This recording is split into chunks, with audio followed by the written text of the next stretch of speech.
鹿港自早以来，就是有全国知名度的乡镇。迄句一府二鹿三艋舺，就会当看出伊的历史地位。有人讲，这个地号名是来自平埔族语；有人讲是汉人登山过台湾，直接上花，看到花边草坡，鹿仔群直接食草，所以叫做鹿仔港。传说是一种讲法，讲的无得较比唱的较好听。1982年，以批判色彩出名的创作歌手罗大佑发表《鹿港小镇》这首歌。罗大佑甲伊的歌甲鹿港，拢总受到大众的注目。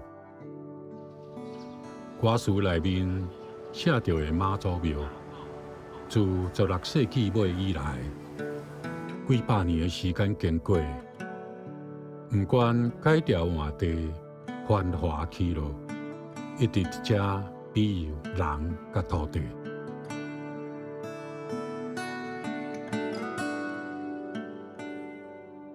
丁进士的旧厝真深路，是标准闽南式的建筑。丁进士的后代子孙将旧厝开放做地方的历史文化教材，甲艺术展览的所在，充满着对先人成就的敬重，以及对地方的热爱。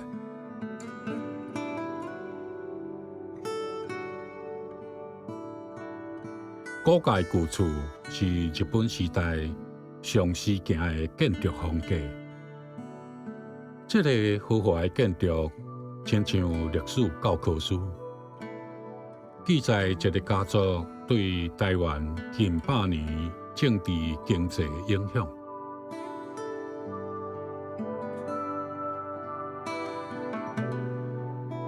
新祖经是清朝乾隆年间起造的。光惠堂是日本时代昭和3年的新建筑。